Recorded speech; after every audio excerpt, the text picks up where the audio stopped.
Quero aqui cumprimentar toda a advocacia alagoana, todos os advogados e advogadas, com muito prazer e muita honra, recebendo meu amigo, meu irmão, grande advogado, e o resto da trajetória, do currículo dele, ele mesmo vai apresentar aqui ao longo desse bate-papo. Meu amigo Luciano Guimarães, uma honra e um prazer ter você aqui, meu irmão. Prazer é todo meu, Henrique. Dar os parabéns já por essa iniciativa da OAB Alagoas.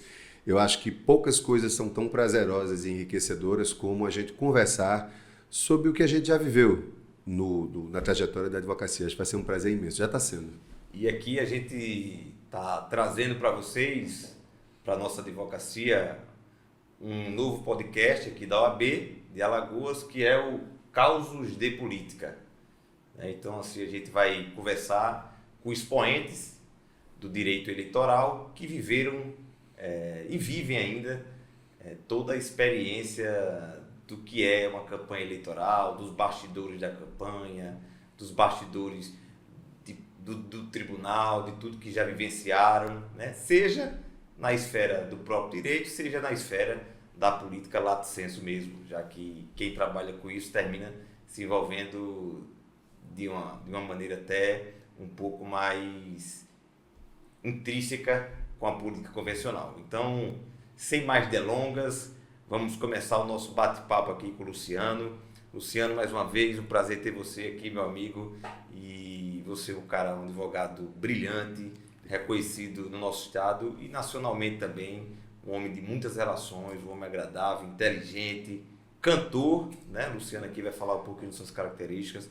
Luciano que gosta de cantar, gosta de ler, gosta de cozinhar, né? Então, Luciano, queria aqui que você, de peito aberto, se apresentasse um pouquinho para grande parte da nossa advocacia jovem, que por vezes não me conhece e também não lhe conhece, né? Também, então assim, eu sei que parte da nossa audiência significativa é da advocacia jovem, você que foi advogado de grandes campanhas, como eu disse aqui, um advogado consolidado, 8 anos desembargador do TRE de Alagoas, já figurou em lista de TRF5, e eu queria que você falasse um pouquinho, Luciano, nesse início, da sua trajetória, como é que você iniciou no direito, na advocacia, se sempre foi o seu sonho, se você tem familiares, amigos, parentes nesse caminho, ou se isso surgiu de uma força dentro, interna de você, para chegar onde você chegou, meu irmão. Por favor, comece aqui.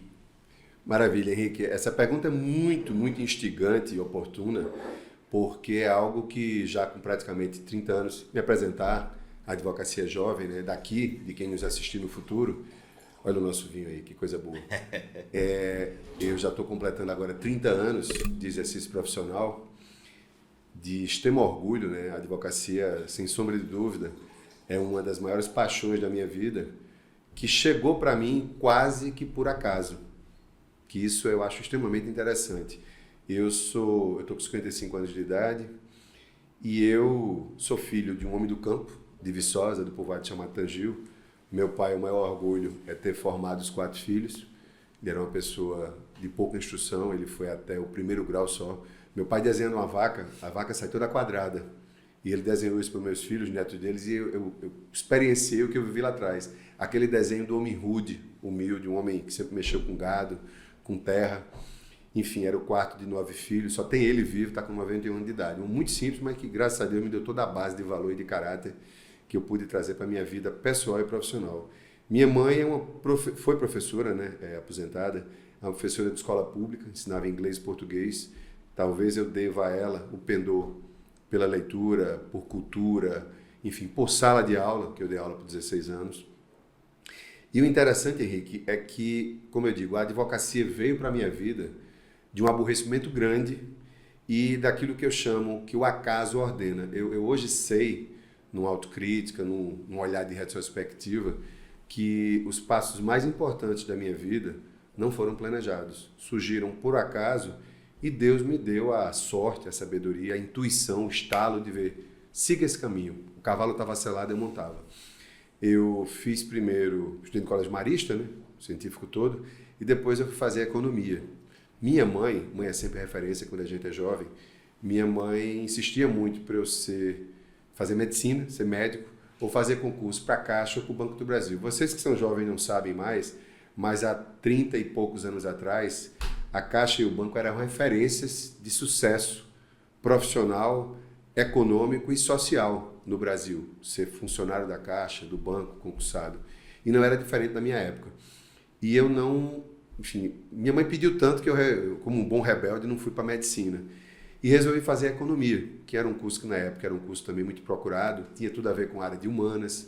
Eu tinha feito um teste vocacional no Colégio Marista que disse que eu ia ser padre. Nenhum demérito ao sacerdócio e à classe religiosa, mas eu acho que, na verdade, se não for a catequese que nós exercemos enquanto advogados, eu acho que eu não tinha nenhum pendor para ser padre. Com certeza não. E aí eu fiz economia, e ao longo do curso de economia, eu entrei empolgado. O curso de economia ele tem 3 vertentes. Uma mais sociológica, outra de teorias econômicas e outra de cálculo. As 2 primeiras eu fui muito bem. Na de cálculo, aí as pedras no caminho começaram a aparecer. O meu raciocínio, não que eu seja um desastre para cálculo, mas meu raciocínio é muito rápido e muito abstrato, muito subjetivo. E eu trocava um sinal aqui, um sinal ali, blá, blá, blá, e eu comecei a perder matérias e desperiodizar. Num dado momento, isso em 1986, economia, no meio de 90, eu estava com as 2 outras vertentes praticamente concluídas, com excelentes notas e o cálculo travado. Então você já estava com 4 anos. 4 anos e meio. De março de 86, que foi naquela época chamava primeira opção, segunda opção. E o curso é um curso de 5 anos. Era 4 anos e meio. Eu era para estar encerrando no meio do ano, mas das matérias de cálculo, que eram 6, eu ainda estava na segunda ou na terceira. Eu perdi cálculo 1 2 vezes, eu perdi álgebra 1 vez, e eu estava travado em cálculo 2, ia pagar pela segunda vez. Aí nisso eu contraí uma hepatite, que naquela época eu tinha, aí meus 90, eu tinha 22 anos, e nessa época o tratamento era repouso absoluto. Só que quando eu peguei a hepatite, eu estava indo para a segunda prova, fiz mal e fui para a última prova, que era a recuperação, a prova final. Eu precisava de 3,5 para passar, Henrique. Por pior que eu fosse em cálculo, até pela estrada, por já estar rodado, eu sabia, não tenho dúvida que eu sabia. E minha mãe foi me levar, eu fiz a prova no DA, na diretoria de matemática, com o professor, e eu devo muito a esse professor, embora no dia, isso fica uma lição para vocês, às vezes o que parece ser um grande mal para a gente, é na verdade o acaso ordenando um rumo novo, que a gente só vai entender depois, e daí vão surgir grandes coisas. E foi exatamente o que aconteceu. Quando eu fiz a prova, eu fiquei esperando, eu todo amarelo lá, equitérico, mole, fraco. Eu esperei a correção, eu precisava de 3. Ele me deu 2,4. E aí a veia, que eu não sabia que já era do advogado, eu argumentei com ele, falei do professor, eu estou me formando. Não teve acordo. Ele me marcava, porque eu era jovem, turma cheia de menina nova, a gente interagia, ficava lá, e o professor naquela época gostava de regular de mais aluno. Eu era muito extrovertido já. Enfim, ele me reprovou. E eu saí de lá, mas tão aborrecido, eu cheguei até a chorar de raiva. Eu saí tão aborrecido, ou eu fazia uma coisa errada lá, né, perdi as estribeiras e me controlei, ou eu procurava um rumo. E eu voltei para casa pensando nisso. No dia seguinte, eu ouvi no rádio a propaganda do vestibular de SESMAC. E eu fui fazer o vestibular por puro impulso de indignação por conta de ser reprovado mais uma vez em cálculo e estar num curso que não ia me dar futuro. Então eu fiz a inscrição, fui para a Caixa com hepatite e tudo, dane-se hepatite, e fiz a inscrição, passei. Os 2 primeiros períodos eu achei que ainda não era aquilo, mas segui, porque na vida, vocês que são jovens, é muito importante a gente entender que as coisas não vêm do dia para a noite. Nem os bons resultados, nem o sucesso. É importante a gente estar no caminho. O caminho é tão ou mais importante às vezes do que a chegada, em tudo, inclusive na escolha profissional. Eu já trabalhava no Estado, eu era concursado da parte do Centro de Processamento de Dados do Estado. Você era concursado? Era concursado. Não sabia, tá vendo? Pois é, eu trabalhei no Estado desde 19 anos. Minha mãe disse, está na hora de trabalhar, perfeitamente. Aí tive a sorte, porque eu descobri que ia ter um concurso, que a IBM, que fornecia os computadores do Estado, eram computadores maiores do que essa sala. E tinha uma linguagem específica, tinha uma apostila específica, eu estudei, passei bem, fui ser operador de computador, no antigo IPD, Instituto de Processamento de Dados. Então eu trabalhava e cursava economia. E também sabia que não queria ficar naquele caminho. Era bom, pagava bem, era um ofício muito técnico, muito específico, muito jovem, mas a gente queria curtir a vida. O dinheiro deu essa possibilidade, um bom salário, Mas quando eu fui para direito, eu fiquei cursando economia, trabalhando no CPD e cursando direito à noite. Faltava horário. Aí eu tranquei a economia, fiquei no estado e fui cursar direito. Do terceiro para o quarto período, deu aquele estalo. É isso. O meu caminho é esse. Eu quero ser advogado. Eu quero me formar em direito, eu quero ser advogado. E aí um dado interessante, uma pergunta interessante para muitos dos jovens advogados, para aqueles que estão iniciando. Quando você teve esse estalo, você já sabia que você queria ser advogado ou você sabia que queria terminar o curso, fazer concurso, que você queria procurar... Você conseguia já se imaginar como advogado ou você queria, como você já era concursado, enveredar pelo caminho do concurso público? Outra coisa que eu atribuo a um golpe de extrema sorte, de bondade dele lá em cima com a gente, que é o seguinte, é bom lembrar, eu trabalhava numa atividade que remunerava muito bem. Uma das categorias mais bem remuneradas na administração indireta do Estado era trabalhar com informática. Era uma atividade de excelência. E em nenhum momento me passou a ideia de ficar a vida toda fazendo aquilo. Eu ia levando, eu digo, eu preciso me formar. Em relação ao curso, eu decidi, esse é o curso que eu quero para mim. Eu não vou lhe dizer que no terceiro, quarto, com 2 anos de curso, quinto período, eu já tinha certeza que ia ser advogado, mas eu já sentia, porque eu acho que eu tinha realmente a vocação que estava guardada. Na minha família não tem nenhum advogado, nem paterna, nem materna, não tenho ninguém para dizer, veio de uma estirpe, veio de uma dinastia. Foi um caminho que eu digo com muito orgulho, com muita humildade, foi realmente trilhado por mim. Talvez os meus filhos, estou com um filho mais velho fazendo direito no Mackenzie, em São Paulo. O caçula já mostrou o interesse, o do meio está indo para a administração, mas todos na área de humana, né? Nas áreas de humanas. E essa certeza só veio quando eu, próximo a me formar, eu já estava estagiando na Justiça do Trabalho, aí eu comecei a abraçar mesmo, né, a carreira, e eu entendi que eu ia ter que me desligar do Estado.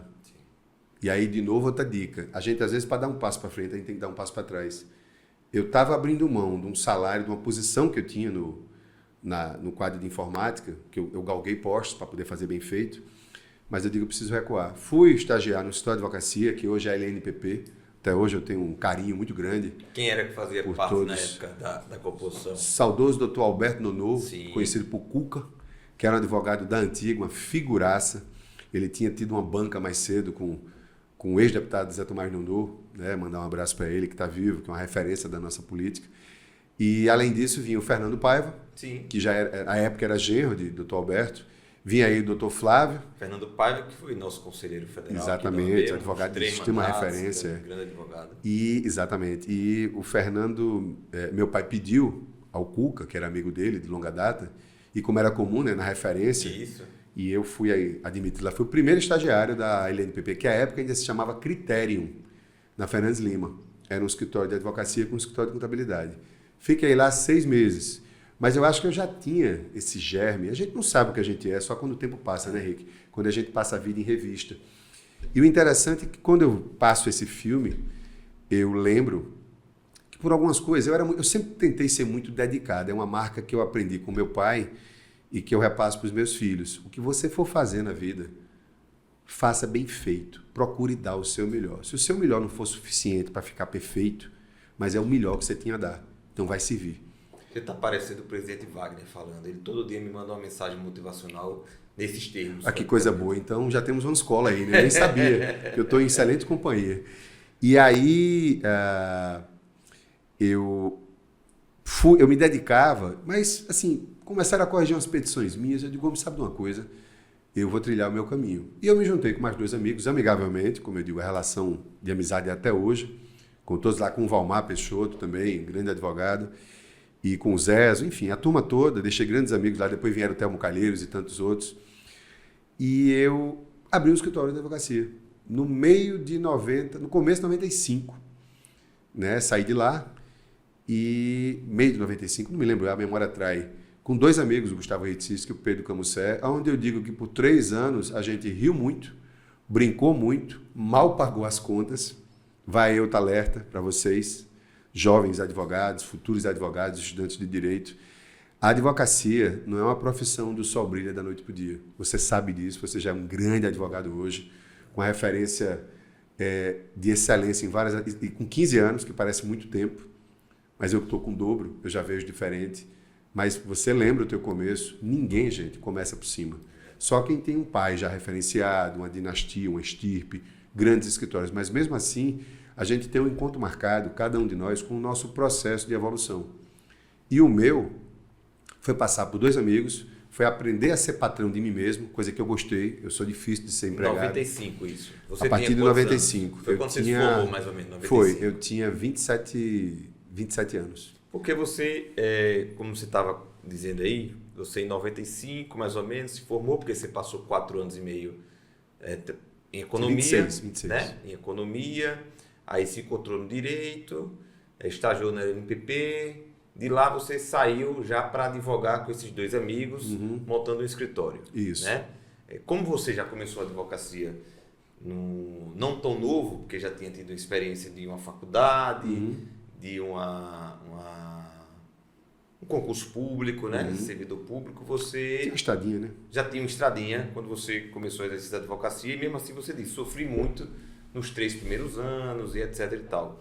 A pergunta vai, eu digo isso porque assim, eu conheço um pouco da sua trajetória e, pelo que eu me recordo, ainda nos anos 90 você teve um destaque muito grande. Eu acho que você já começou a participar de eleições, disso, daquilo, outro. Então, assim, de certa forma, muito embora você tenha, não vou dizer perdido tempo, porque eu acho que todo tipo de conhecimento ele é válido e lá na frente, né, ele vai servir para muitas coisas. Então, assim, você fez um curso, depois foi para a advocacia, entrou para ter o seu escritório e em quanto tempo você, vamos dizer assim, já estava sentando em mesas que você disse, pô, é isso mesmo, eu já me encontrei, vou... Show de bola, adorei a pergunta. Mas primeiro me permitam fazer um brinde, né? Lógico, um brinde aqui é. A honra do convite. A honra é toda nossa. A você, a nossa gestão, a presidência também. Saúde.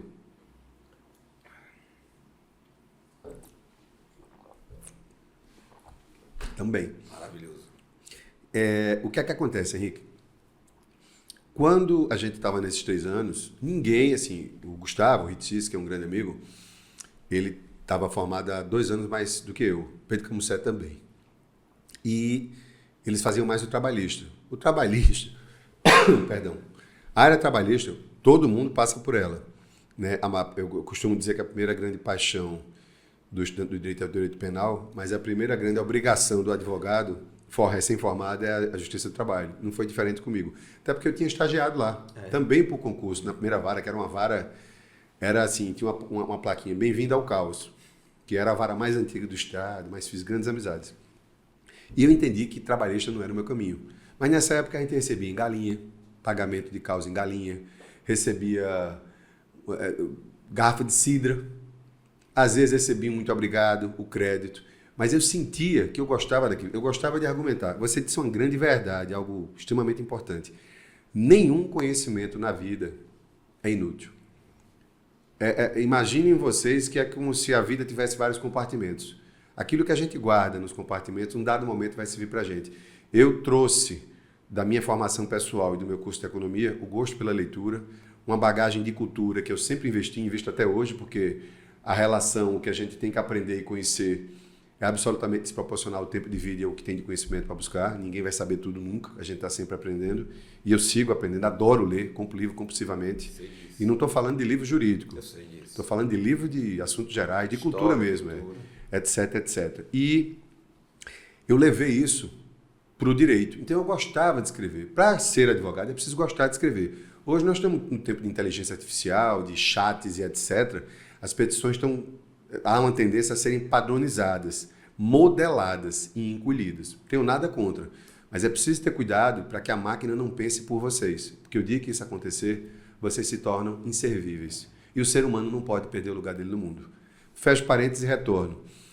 E eu, enfim, naquele peticionamento, vai fechar o Marquês de Latravéia, que era um bar de pagode, multa do IBAMA, vai ter uma feijoada da turma de medicina, corre pro Luciano, sempre os amigos que ajudam. Lá eu tenho que fazer uma cautelar. Como é que eu faço uma cautelar? Vou para o CPC. Então, não ter medo de estudar. Virar noites e noites. Porque aquilo era tão apaixonante que o cansaço, ele cedia espaço à vontade de, primeiro, fazer bem feito e, segundo, fazer para resolver. Foram 3 anos assim. Já em 96, eu recebi um convite de um ex-deputado federal, doutor Vinícius Cansação, a quem eu devo uma das maiores gratidões desse início profissional. Foi o primeiro que ele foi convidado pelo então governador Manuel Gomes de Barros, o Mano, que tinha sucedido ao Suruagi, né? Houve um impeachment, Alagoas passou, para quem não sabe, passou por uma fase muito traumática, a mais traumática da história recente, porque o saudoso governador Divaldo Suruagi, que era um lord, um gentleman, ele tinha sido governador que chamava biônico, ou seja, indicado pelo regime militar nas décadas de 70 e 80. E em 94, ele se elegeu, aí sim, pelo voto popular, né, já em tempos de nova república, de democracia, com a maior votação proporcional do governador à época no Brasil. Só que eram outros tempos. Nós estávamos no começo do real, ainda com crise econômica gigantesca, e Alagoas entrou numa espiral de caos, de pânico. Muita gente se suicidou, muita gente devia muito. Foi um período muito triste da nossa história. E, em paralelo a isso, com 2 anos, o governador Suruagi se licenciou e depois renunciou, por motivos personalíssimos, que aqui não vem ao caso, e o governador Mano assumiu, e o partido dele é o PTB, e o PTB passou a ensaiar um grande protagonismo, com todos os deputados estaduais. E o doutor Vinícius Cansação, que tinha sido deputado federal, me convidou, eu namorava com a filha dele à época, e ele disse, você tem interesse em me ajudar no PTB? Eu digo, fazendo o quê, doutor Vinícius? Aprendendo. A palavra dele foi isso, aprendendo. Partido político tem a ver com direito partidário, mas era basicamente fazer ata. E fazer ata naquela época era colocar na boca dos presentes, dos parlamentares, dos filiados de destaque, dos integrantes dos conselhos, as palavras que dessem uma narrativa de uma conversa. Você tinha que... numa época que não tinha computador, não tinha nada disso, então tinha que ser trabalhado efetivamente. O computador estava começando, era canetinha, bloco, máquina de datilografar e depois aqueles IBMs portáteis. Enfim, eu fiz isso por um ano, foi quando eu tive acesso, e foi bom que eu peguei o ano da 9.096/95, que era uma lei recém-editada, era a lei orgânica dos partidos políticos. É bom lembrar que isso foi 8 anos depois da Constituição de 88.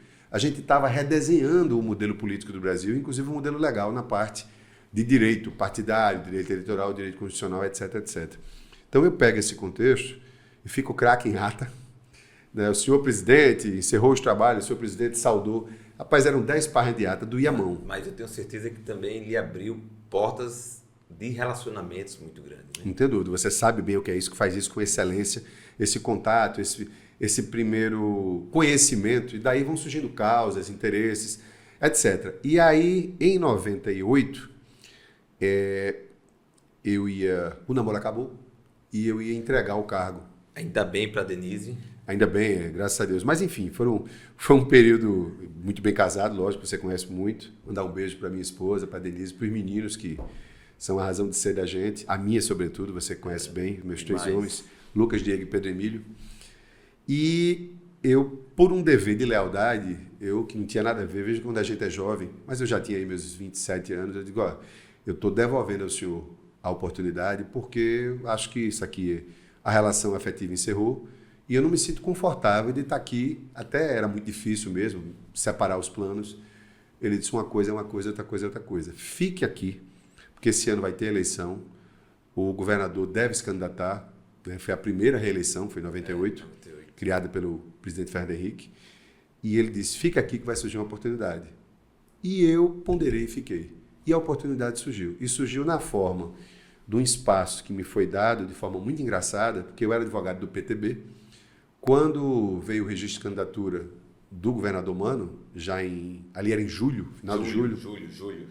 E choveram ações, do outro lado estava Aldemar Mota, né, grande advogado, já bem rodado no eleitoral, e choveram impugnações de registro à candidatura ao registro do então governador Mano, Manuel Gomes de Barros. E quando eu olhei para um lado, eu olhei para o outro, eu digo, vai aparecer alguém, porque ele vai ter jurídico. Mas não tinha. Como as coisas foram feitas meio que atropeladas, a toque de caixa, ele disse, dedique-se, estude, faça, que é a sua hora. Pra você ter ideia, eu perdi um casamento de uma grande amiga, e comprei tudo que tinha livro de eleitoral à época e passei 3 dias trancado em casa, sozinho, porque meus pais iam para a fazenda, uma terrinha em Viçosa, e meus irmãos também, estudando.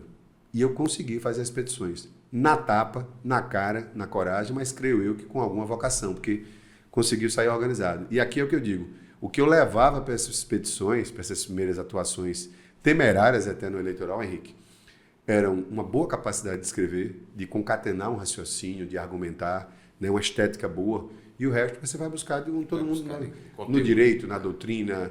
Não tinha pesquisa de jurisprudência. E aí é bom fazer essa linha do tempo, né, porque a gente vê hoje a gente está tendo uma realidade, né? Nós temos hoje quase 23 mil advogados aqui em Alagoas, mais de 15 mil ativos, e a gente vê que muitos, às vezes, até pensam ou tentam, vamos dizer assim, conseguir acelerar o processo, conseguir a euforia da vida, da liberdade em pouco tempo. Você vê aí, mesmo que com 3 anos de eu já tive advocacia, sorte, foi muito pouco tempo. né? Você teve 3 anos de advocacia, você teve uma grande oportunidade na sua vida e agarrou, né? Porque não adianta aparecer a grande oportunidade e você deixar passar. Exato. Né? Você tem que ter garra, força, foco, fé e buscar com unhas e dentes.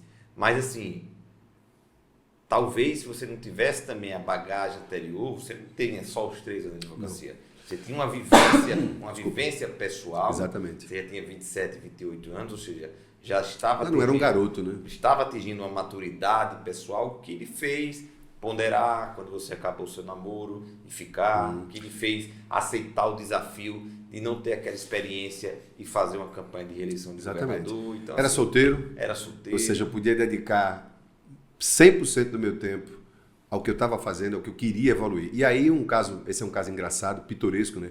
Já que nós estamos aqui com o título do podcast de Causos da Política, esse talvez seja o primeiro. Faço eu as defesas, e aí a gente teve uma reunião, porque o governador então continuava trabalhando na vice-governadoria, que era ali vizinho ao antigo Arthur Ramos, Sim. na Gruta.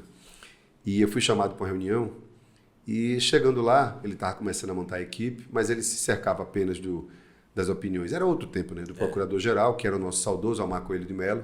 Né?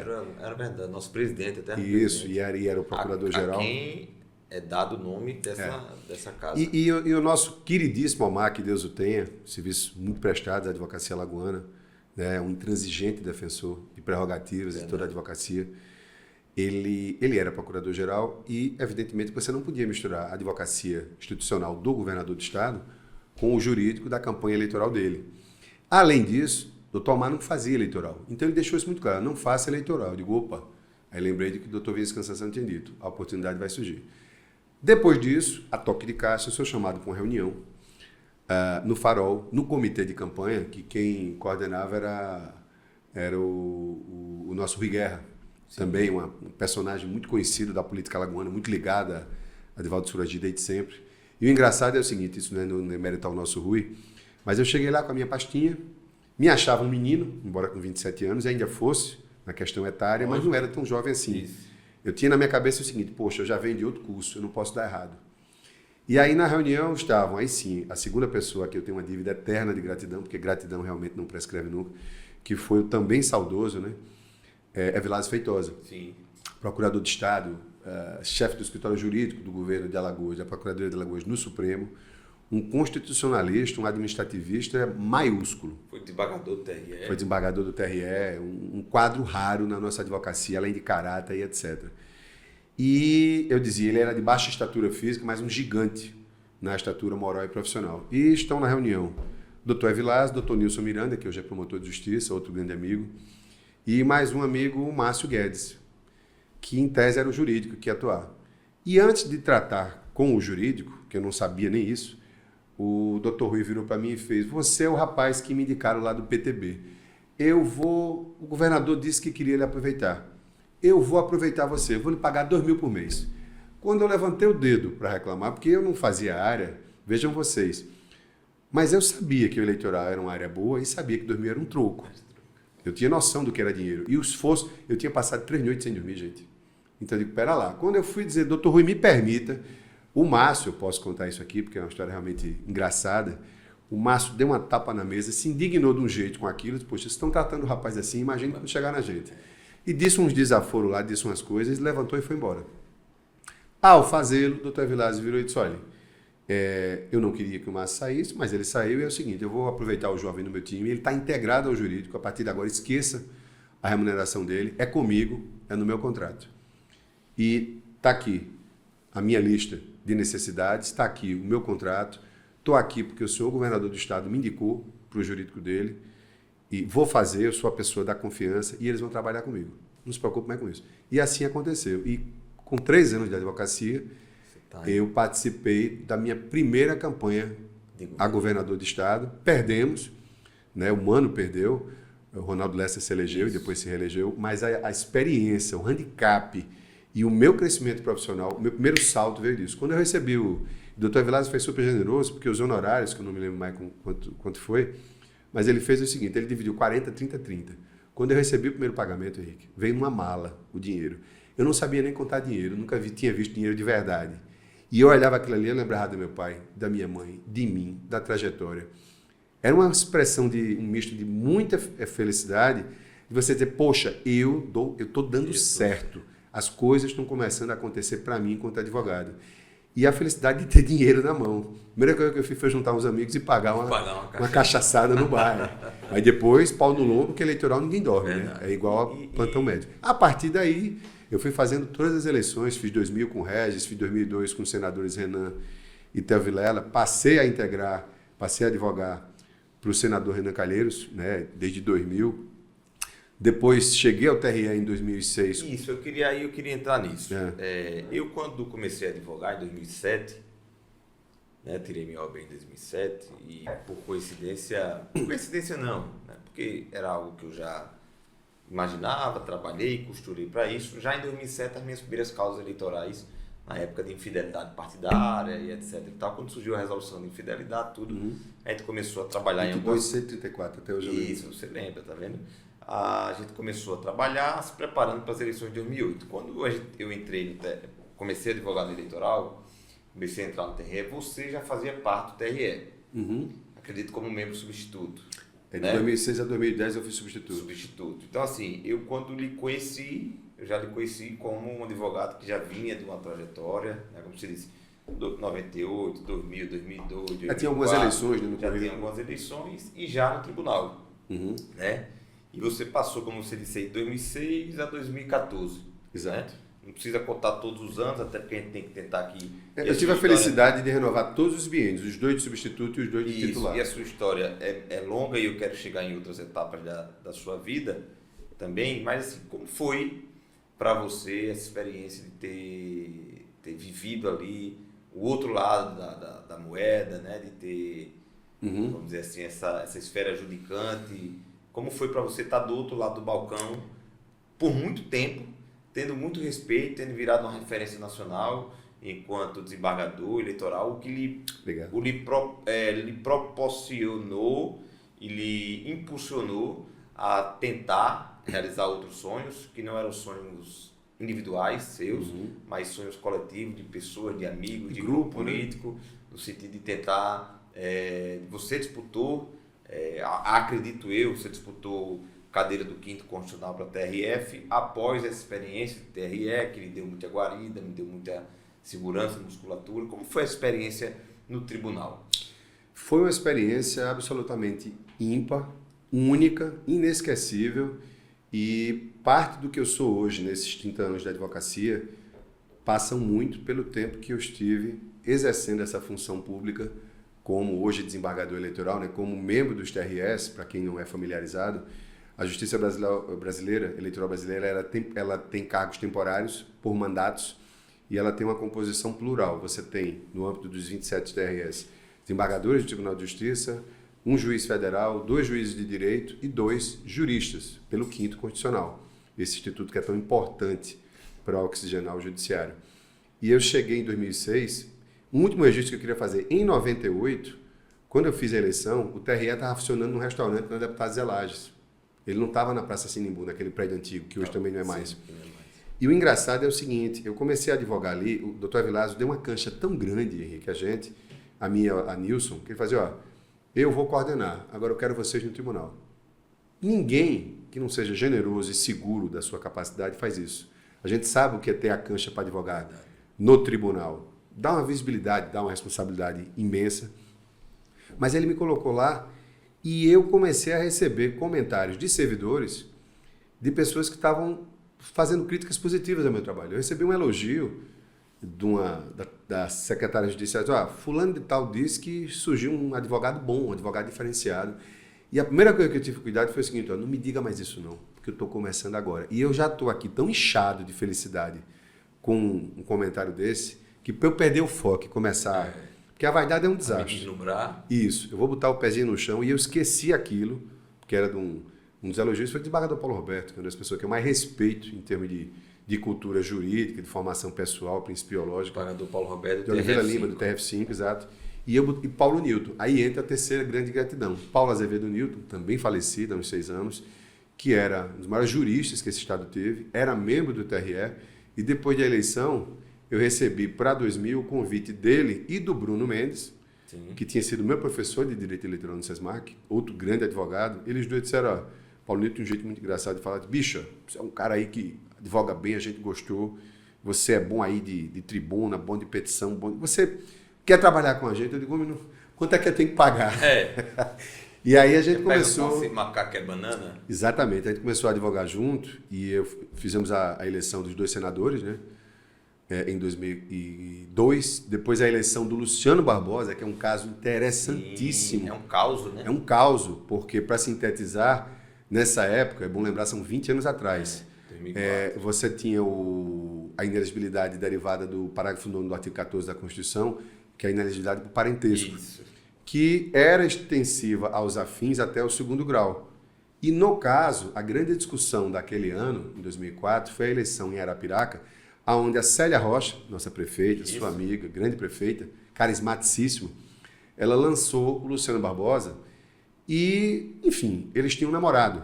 Havia uma discussão sobre o relacionamento o vínculo jurídico, qual era o vínculo jurídico e se isso resultava em inelegibilidade ou não para fins eleitorais. E a gente conseguiu fazer um trabalho muito bom, porque o conceito, para você fazer incidir a restrição eleitoral à capacidade passiva, que era a inelegibilidade constitucional, parental, você tinha que provar o vínculo afetivo.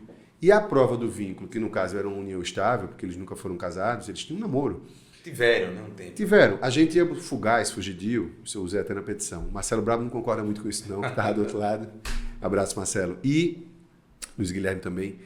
E nós fomos, a genialidade de Paulo Newton foi o seguinte, nós vamos balizar a nossa defesa pelos requisitos do Código Civil para a união estável. Coabitação, codependência financeira, né, afeto, mais do que afeto, convivência amorosa pública, incontroversa, dependência econômico-financeira, etc, etc.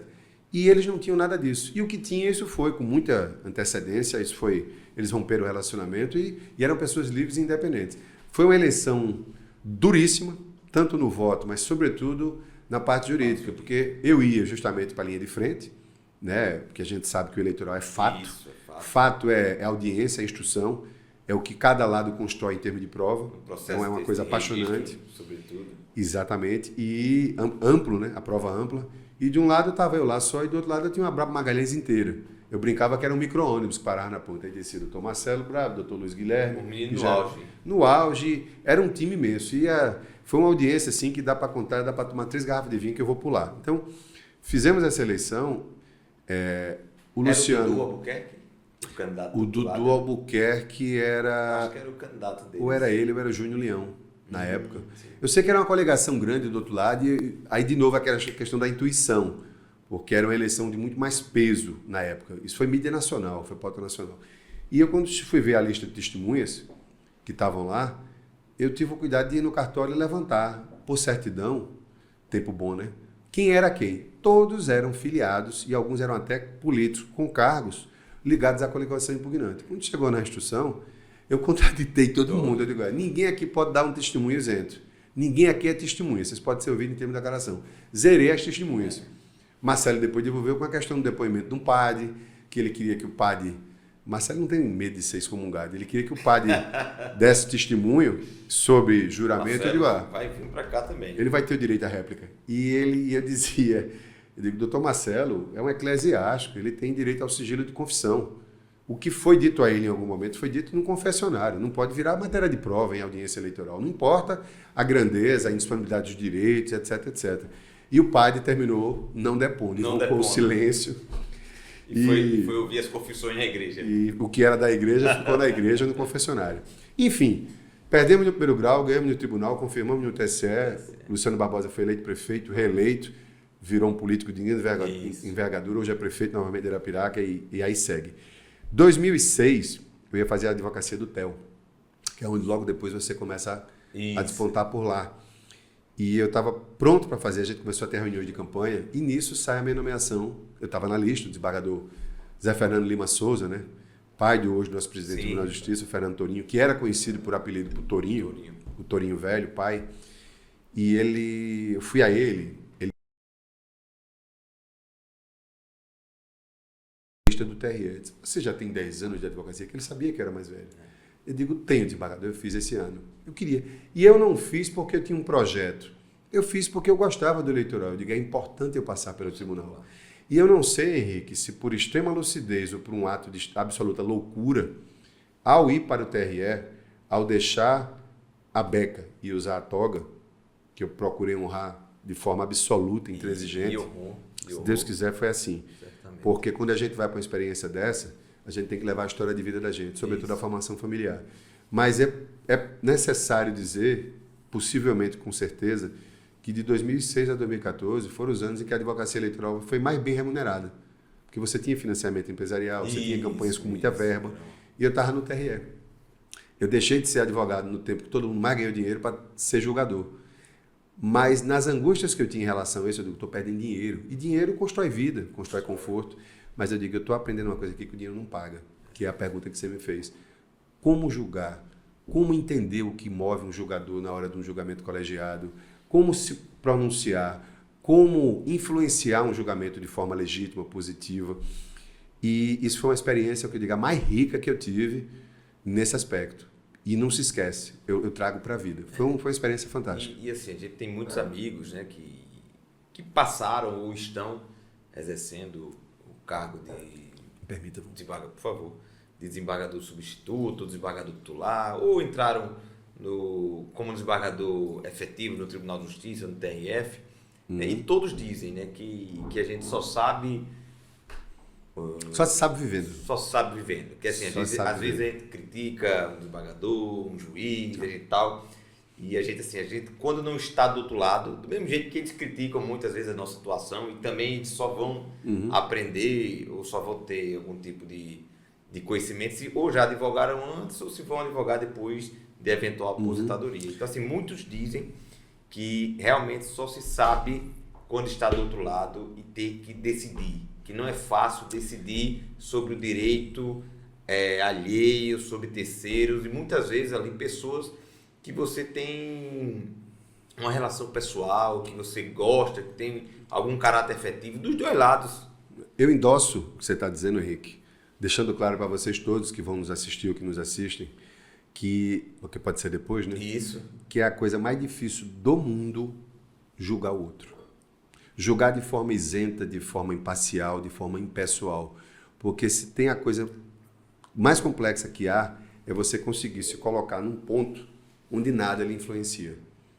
O Piero Calamandrei dizia no Eles e os Juízes Vistos por um Advogado que a coisa mais importante para um juiz é ser honesto, ter bom senso, ter senso de justiça, que são coisas distintas, e se souber um pouquinho de direito, tá bom. O direito, veja que coisa interessante, é importante, mas ele vem numa escala de proporção que está atrás dessas coisas. Ter senso de justiça. O que é o senso de justiça? O que é certo e o que é errado. O conhecimento de direito você vai buscar. Exatamente. Esses princípios ou você tem ou não tem. Ou você vem da sua formação pessoal. Como eu cheguei com eles, para mim era mais fácil.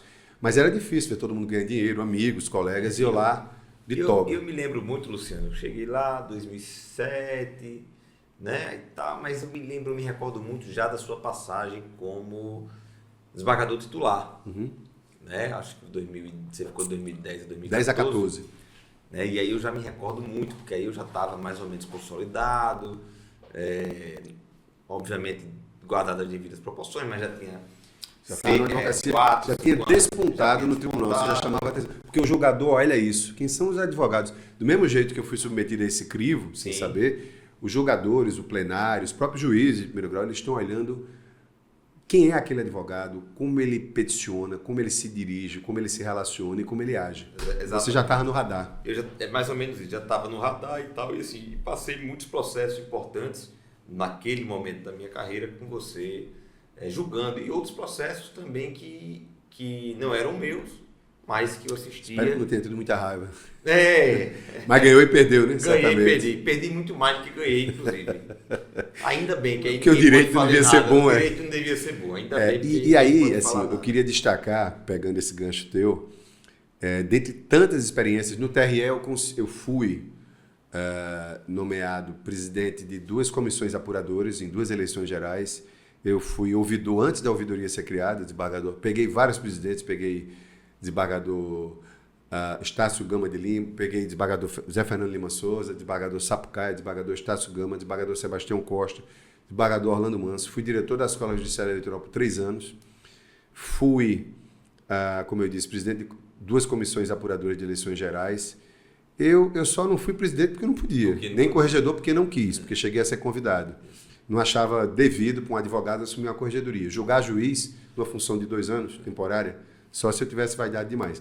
Mas uma coisa que me marcou muito lá, dentre tantas experiências fantásticas, jurídicas, por assim dizer, mas foi o advento da ficha limpa.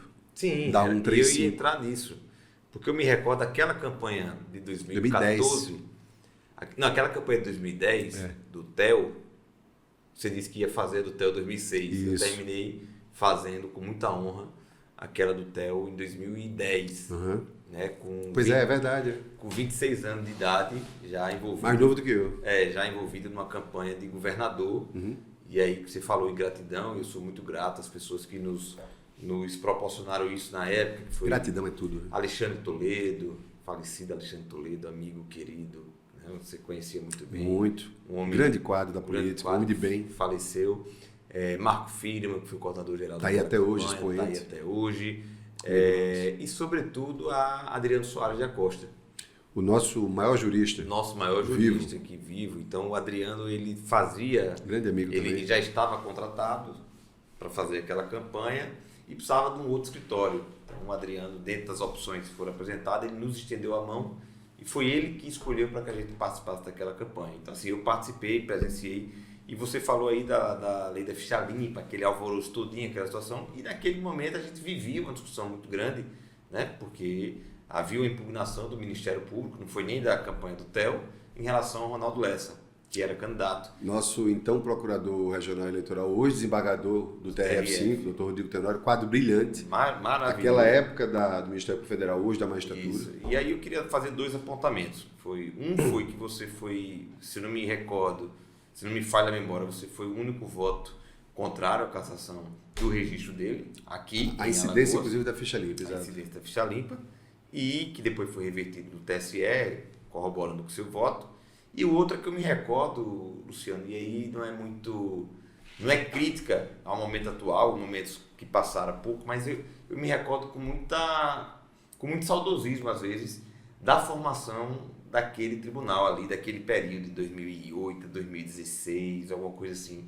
Eu tenho lembranças, assim, independente dos julgamentos serem favoráveis a mim, não, eu tenho muita lembrança dos debates técnicos, jurídicos, como era eu me recordo que a coisa era tratada com mais cuidado, mais acuidade no debate do próprio direito, dos fatos. Você captou muito bem, porque isso é uma percepção muito pessoal e muito aguçada. De fato, e sem nenhum demérito a antes ou depois, né, porque isso muda muito rápido, mas esse espírito, de fato, eu vivi lá com as composições nas quais eu participei, e eu peguei várias, porque a jurisdição eleitoral é feita de chegadas e partidas. Quando você está lá exercendo, troca o desembargador, que é da classe dos juízes eleitorais, troca o desembargador, que é desembargador do Tribunal de Justiça. O tribunal tem uma dinâmica muito rápida da mudança de composição. Mas uma coisa é inegável. Nesse período, inclusive com o quadro do Ministério Público Federal, o doutor Rodrigo Tenório, brilhante. Havia um compromisso do colegiado em entregar prestações jurisdicionais absolutamente fundamentadas. Não é o que eu decidia como eu decidia. Não é o meu voto, sim ou não, para aquela demanda. Mas o meu voto está bem fundamentado e ser debatido de forma livre Isso. o tempo todo e de forma franca. Às vezes até A impressão que eu tinha é que havia uma necessidade, e para a advocacia e para a sociedade isso é importante, de exaurir os argumentos. De dar uma satisfação ao eleitor e ao jurisdicionário. Um desembargador tentava convencer o outro. Exato. Eu vi por várias vezes isso era bonito, né? Mudarem de voto porque um foi e argumentou e tal, e os próprios advogados tinham mais direito a ir para a tribuna e usar a parte, e questão de fato, questão de... Eu diria que o processo tinha vida. O processo tinha vida e havia respeito a essa coisa sagrada que é o ato de julgar, de jurisdição. Não é nenhuma crítica ao que é hoje, mas hoje as coisas são muito mecânicas, as desculpas são o volume, a fluidez da jurisprudência. Não é só no TRE, eu digo assim, em relação ao Poder Judiciário em si. Mas assim, eu me recordo muito porque naquela época eu vivia muito tribunal. Então eu tenho um certo saudosismo da participação no direito eleitoral, ainda ali na praça, e depois... Sinimbu, Praça do Povo. E depois no próprio plenário do TJ. Você recorda? Eu acho que você, quando saiu, você ainda era no plenário do TJ, porque a praça estava fechada e depois o tribunal foi interditado pela Justiça Federal, a sede, porque o segundo andar que abrigava os computadores, a CPU, estava esquentando a ponta da curto-circuito, não aguentava mais a instalação, era muito antiga. Você falou uma coisa aí que me remete ao que eu dizia da lição mais valiosa, sem preço, imensurável, que ter exercido o munus público de juiz do TRE de Alagoas, de desembargador eleitoral, por 8 anos. Se fosse só 2, teria valido do mesmo jeito. Mas eu tive a sorte de serem 8, coisa que é rara hoje em dia. Kiko Malaquias, do meu lado lá. Sim. E nesse, nosso Francisco Malaquias, e nesse julgamento específico da ficha limpa, né, e pulando o contexto político, o fato é, a lei tinha sido sancionada em março, pelo presidente Lula, foi aprovada no Congresso em março, foi para o presidente Lula para a sanção presidencial em abril, e em junho, o presidente do TSE época, recém-chegado, recém-alçado, era o ministro Ricardo Lewandowski, hoje já aposentado, ministro da Justiça. E o interessante, Henrique, é o lance da mecânica de poder. Ninguém quis dar um não à lei da ficha limpa, porque ela era uma lei de iniciativa popular, uma lei que vinha com um propósito moralizante, moralizador da política, que era interessante, era importante, mas a lei ela continha dispositivos que eram, até hoje são, e o tempo é senhor da razão, muitos desses dispositivos já foram revistos em termos de interpretação pela Justiça Eleitoral, pelos tribunais, sobretudo pelo TSE e pelo Supremo. O Supremo também. Mas, à época, a grande discussão era o plano da validade da lei, da incidência da validade. Por quê? Porque nós temos o artigo 16, que foi Constituição de 2000, da Constituinte de 1938, que deixa claro que a lei que altera o processo eleitoral, ela entra em vigência imediata, mas só pode produzir efeitos para as eleições que vão ocorrer pelo menos há um ano da sua Tinha questão publicação. Da natureza, se era sanção, se era pena e tal. Etc. E, inegavelmente, a lei trazia sanções imensas. Sanção, para mim, é punição. Exatamente. Não importa o nome, o signo que você dá aos objetos ou às coisas. Se você chamar pedra de caneta, se você jogar a caneta na cabeça da pessoa, vai doer. Então, não importa o nome. Os nomes são rótulos que a linguagem cria.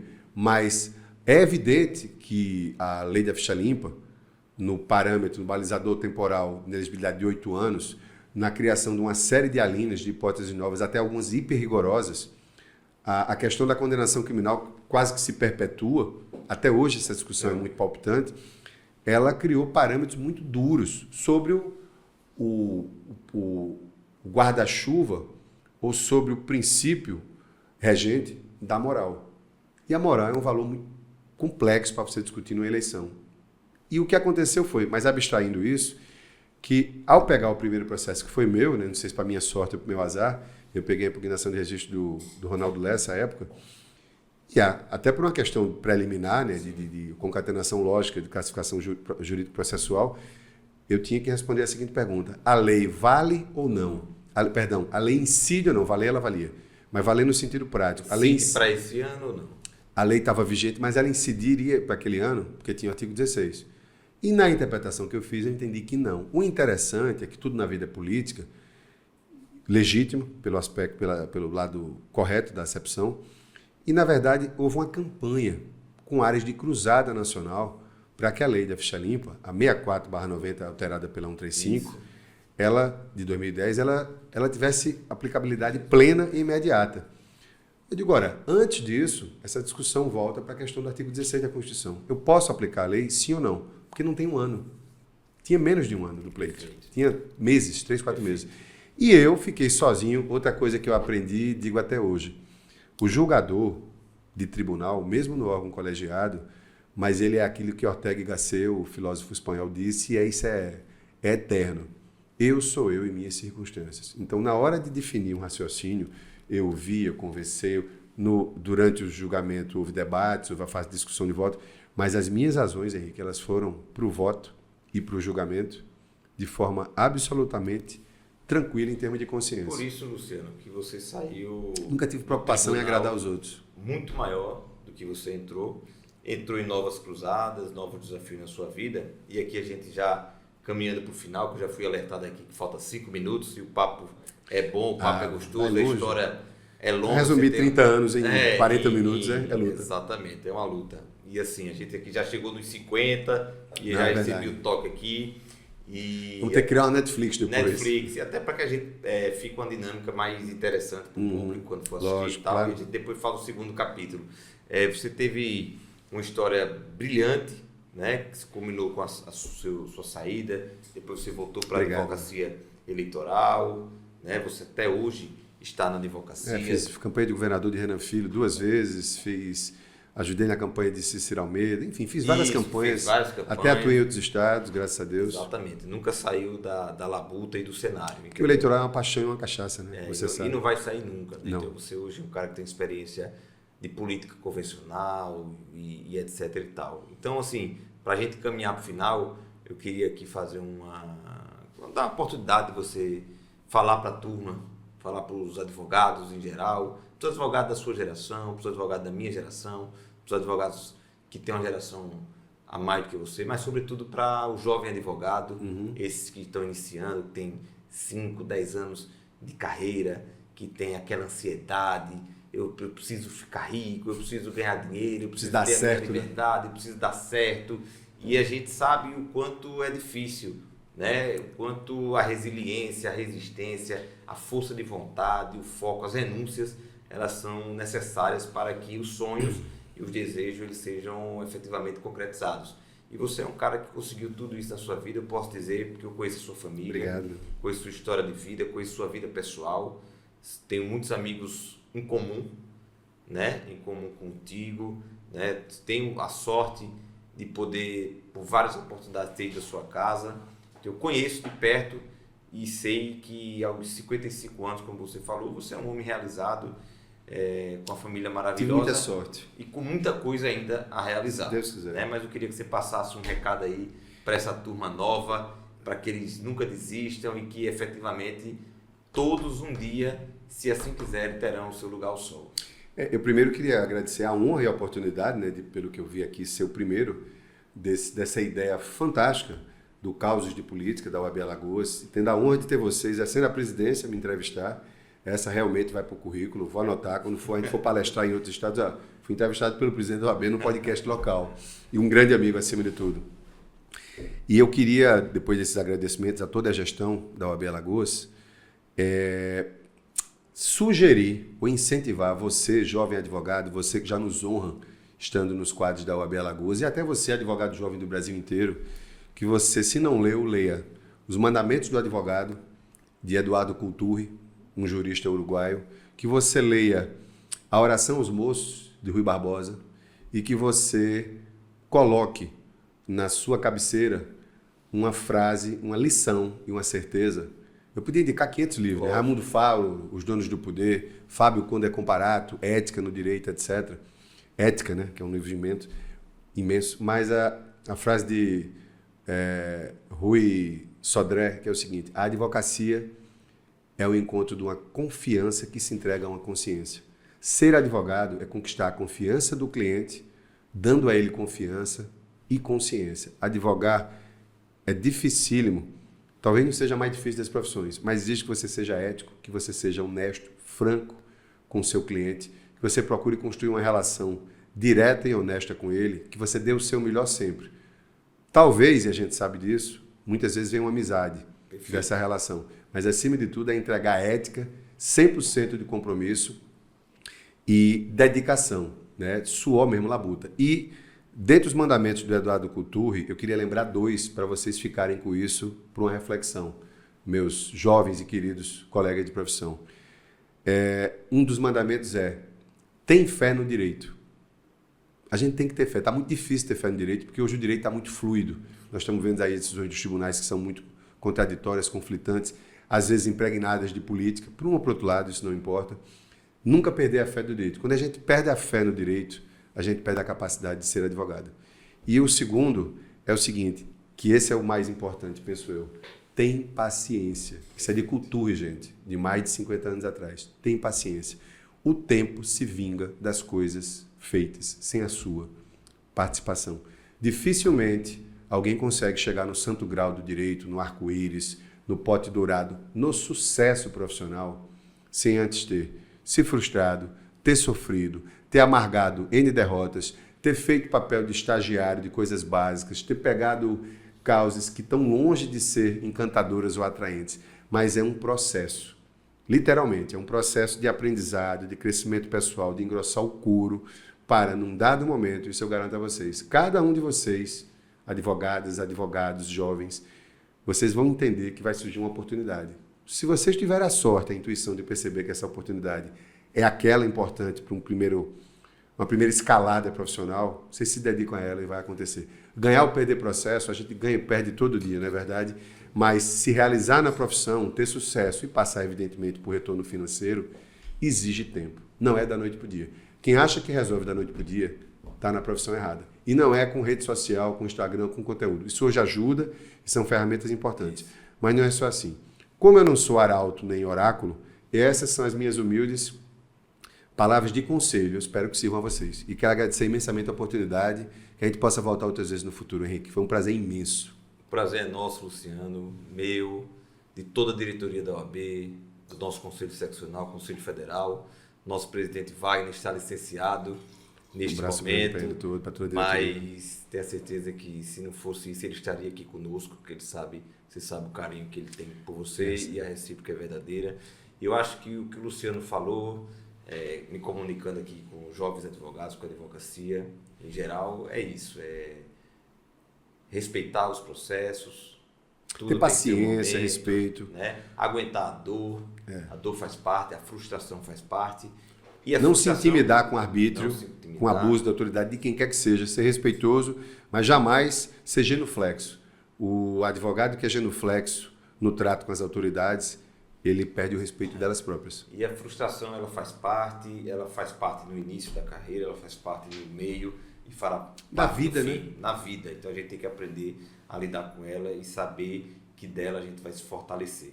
Então respeitar os processos é cada vez mais importante. E respeitando os processos, eu vou finalizando aqui o nosso primeiro Causos de Política. Aqui teremos mais alguns episódios, convido todos vocês a assistirem. Espero que tenham gostado. Luciano, como eu disse, um amigo, um brilhante advogado e com experiência passou a mensagem, a história dele e a mensagem para toda a advocacia alagoana. Muito obrigado a todos e até a próxima. Eu só queria, Luciano, antes de terminar, que você me dissesse o nome desse vinho, rapaz, maravilhoso. Deixa eu botar o óculos, que agora eu preciso. Esse é um vinho francês, da região de Cahors, que para quem não sabe, é onde nasceu e onde foi cultivada a uva Malbec. Ela se origina de lá, que é uma uva que o brasileiro adora, os advogados em especial, aqui da Argentina sobretudo, virou a uva símbolo da Argentina. Esse é um Chateau de Haute Serre e o produtor dele é o Georges Vigouroux, que é um dos grandes produtores de referência de Malbec na França. Um brinde a toda a advocacia. Não é propaganda não, gente, é porque foi provocado. Muito obrigado. E é porque é um vinho maravilhoso e para quem não sabe, o Luciano também é enólogo. Um abraço e até a próxima. Saúde. Prazer, saúde.